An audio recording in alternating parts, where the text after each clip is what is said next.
going to be talking about faithfulness. We've covered many fruits of the Spirit so far, and now we're almost at the very end. What is faithfulness?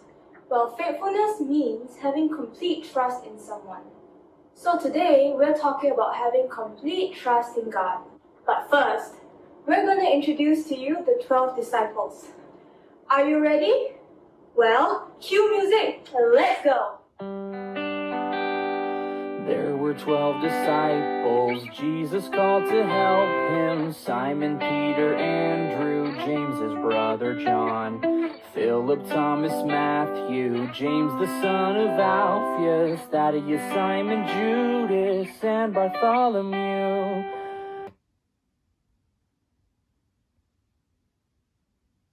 The main character of our story today is Peter, and our story takes place at the Sea of Galilee. The Sea of Galilee is situated in northeast Israel and is known for its sudden violent storms, strong winds, thunder, and lightning. Anyways, Jesus had just finished feeding the 5,000.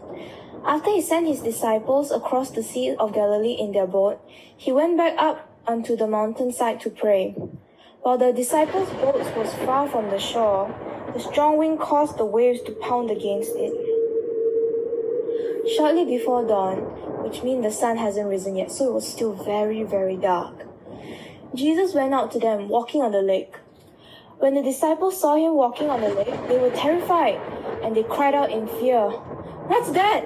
"It's a ghost." "I'm so scared." But Jesus immediately said to them, "Take courage, it is I, do not be afraid." Peter replied, "Lord, if it's you, tell me to come to you on the water." And Jesus said, "Come." Then Peter got down out of the boat, walked on the water, and came towards Jesus. But when he saw the wind, he was afraid, and he began to sink. He cried out, "Lord, save me!" Immediately Jesus reached out his hand and caught him. He said, "You of little faith, why did you doubt?" And when they climbed on the boat, the wind died down. Peter demonstrated great faith just by stepping out of the boat. But when he realized that people can't walk on water, he replaced that great faith with paralyzing fear.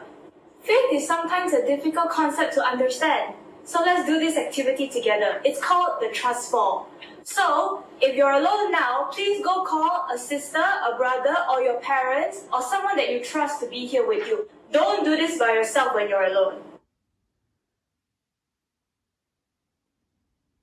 Now, children, close your eyes and fold your hands across your chest. And if you're the one who's doing the catching, please stand directly behind the person you're catching. With your eyes closed, you're going to fall backwards. You want my destiny.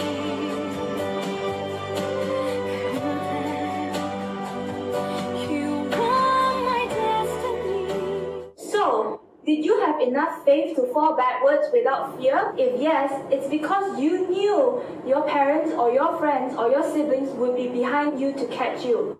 It's because you trusted them to catch you no matter what.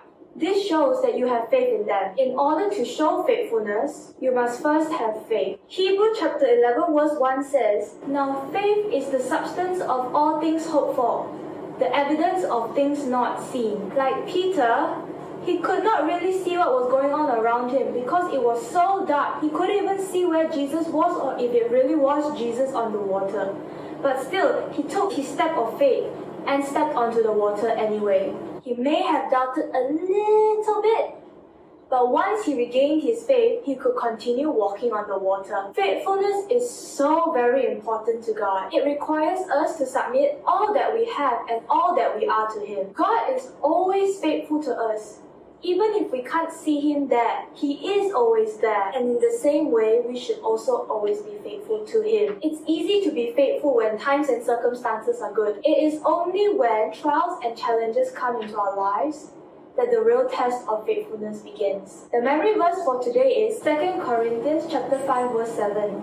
For we live by faith and not sight. The one thing I want all of you to remember is, faith is not being able to see, but trusting the one who can.